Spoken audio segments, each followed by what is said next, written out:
welcome to the committee.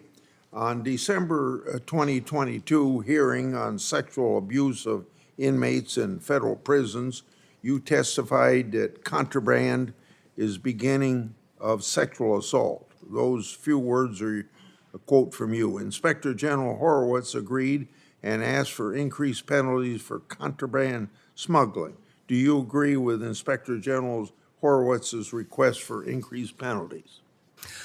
He and I have discussed that. I think that every tool needs to be considered in order to combat this significant issue of contraband, and I think this would be an additional tool in our toolbox. Okay.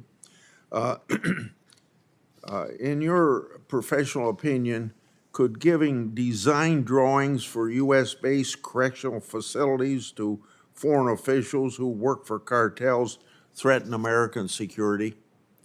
Senator, we would want those floor plans very secured. A release of anything like that would be a serious security concern at the Federal Bureau of Prisons. Okay.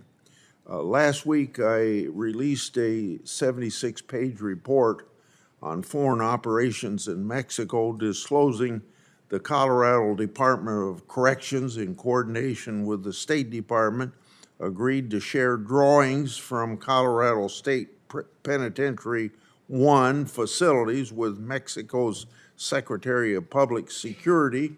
We know now that certain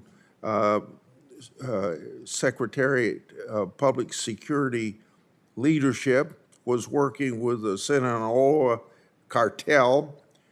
I'm asking if you could investigate what information the United States gave the Mexican government about U.S.-based correctional facilities and assess the impact on Bureau of Prison Security. Senator, I don't know that I would be the appropriate component or entity to investigate what information was exchanged. What I can tell you as the director of the Federal Bureau of Prisons, we would be very careful of whom we shared our blueprints and designs with as it relates to safety and security.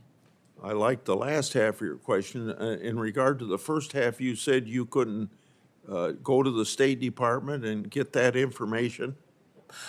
I'm not saying I can't. I'm not sure I'm the right entity to investigate that situation in Colorado. Well, I think you'd want to know if our own government would be involved in sharing information on prisons generally, because they might be doing it for prisons under your leadership. I can certainly look into it, Senator, and get back to you. Okay. Well, if you look into it, I'd like to know what you find out. And if you get the information that I've been trying to get, I'd sure like to have it. So I hope you'll share that with us. But tell us one way or the other if you can get that information. And if you can't get it, tell me why you can't get it. Because I think it's very important that you know whether our government is sharing information on our prison layouts with a foreign country. According to the Department of Justice Inspector General report from this year, it found that inmate on staff sexual misconduct is widespread across the Bureau of Prison Facilities and primarily affects female employees.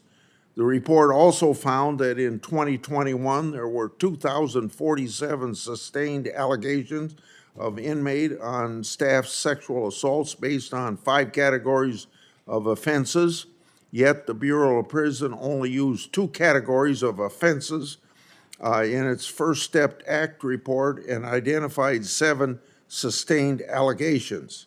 There is a significant difference. So, Madam Director, please explain why the Bureau of Prisons didn't use the same category of offenses as the Inspector General, and what steps has the Bureau of Prison taken to ensure its data is full and complete so that future First Step Act reports offer Congress a full picture? Thank you, Senator. I'll have to look at the coding and get back to you on that discrepancy, but what I can tell you is sexual misconduct by the individuals in our custody against our employees will not be tolerated.